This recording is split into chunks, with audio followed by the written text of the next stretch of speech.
Bonjour à Bonjour à tous, tous. aujourd'hui on se retrouve pour une nouvelle vidéo. J'espère qu'on vous a manqué, moi et ma mère.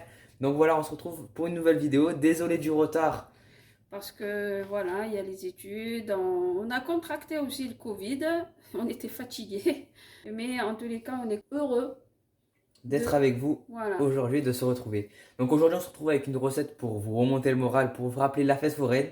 On va faire les churros maison qui sont ultra moelleux et croquants à la fois. c'est facile. Voilà, très très facile. Donc voilà, on commence tout de suite avec les ingrédients. Donc voilà, on commence tout de suite avec 250 millilitres d'eau qu'on verse directement dans une casserole. En sachant que ça va donner dans 25-20 choroses. Voilà.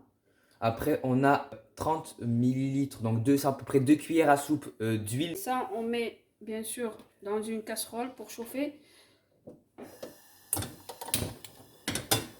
Et après, on rajoute les autres ingrédients, c'est 3 œufs, 250 g de farine, 50 g de sucre blanc,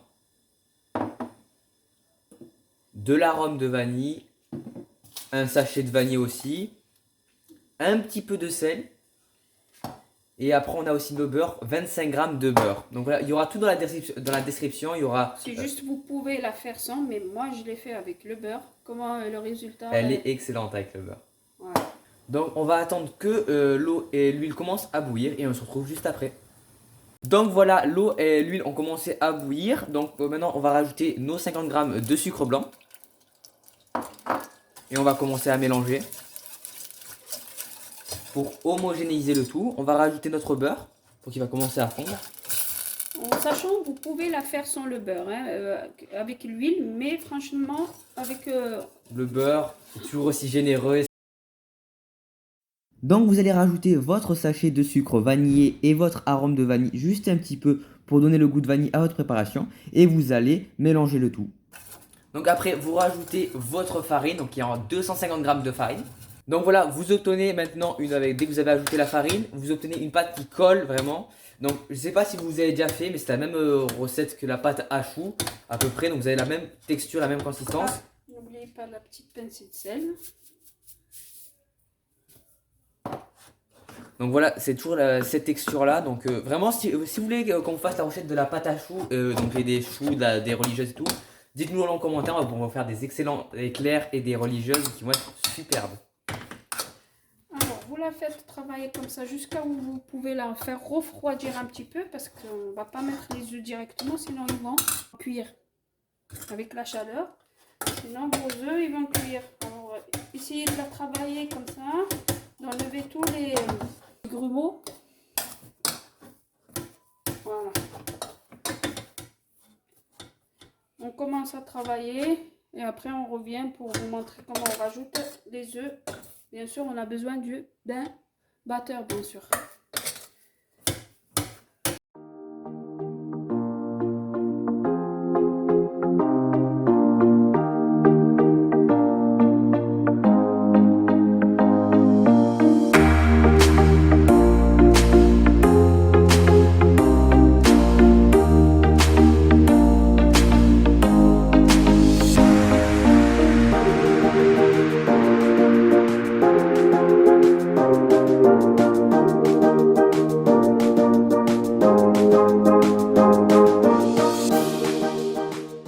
Maintenant, c'est l'étape de mettre les œufs.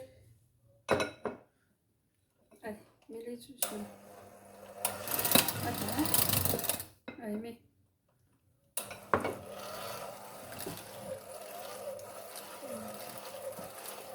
Bien sûr, le début, il faut faire tout doucement, hein, parce que ça va coller.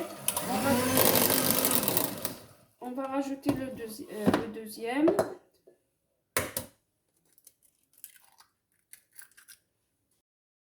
À présent, vous allez incorporer vos œufs petit à petit tout en mélangeant jusqu'à obtenir une pâte lisse et soyeuse, comme vous allez le voir à la fin de l'accéléré. Et on se retrouve juste après.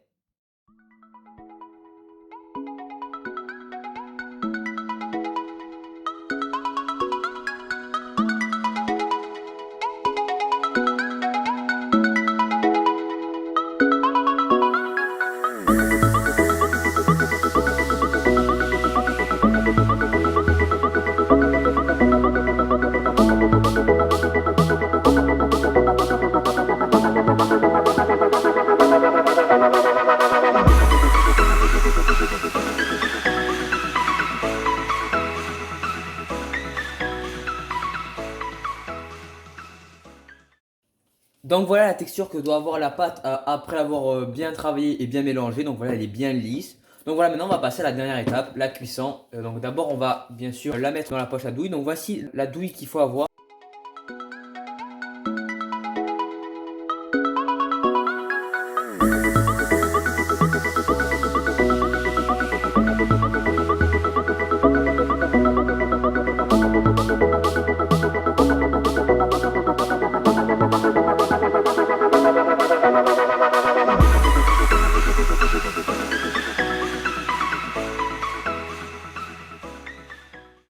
Donc voilà, tout est prêt. Maintenant, on va pouvoir passer à l'étape de la cuisson. Vous avez besoin d'avoir votre poche à douille pleine et d'une paire de ciseaux.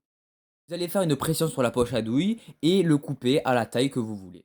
Dès qu'il est tombé dans l'huile chaude, évitez de le toucher. Et dès que la pâte devient à peu près dorée, vous allez pouvoir le retourner une première fois. Et dès que la pâte devient d'une belle couleur comme vous voyez à l'écran, vous allez pouvoir enfin le sortir. Puis le rouler le plus rapidement possible dans le sucre pour pouvoir avoir votre churros qui est enfin prêt.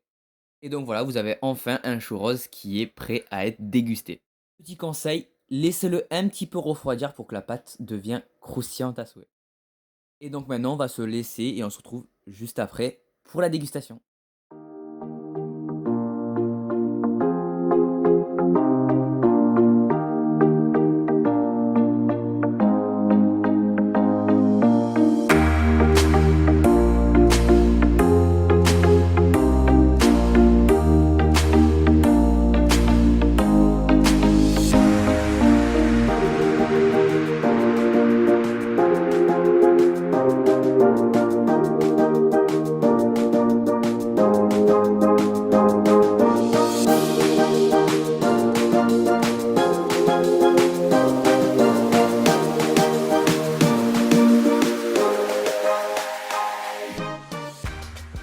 Voilà nos churros. Donc voilà, on a fini cette recette. J'espère qu'elle vous redonnera du baume au cœur. Et ne vous inquiétez pas, les churros sont excellents. Et maintenant, On va les goûter à votre place. donc voilà, regardez. Comme ils sont moelleux. Dans du chocolat. Et je vous souhaite une bonne dégustation.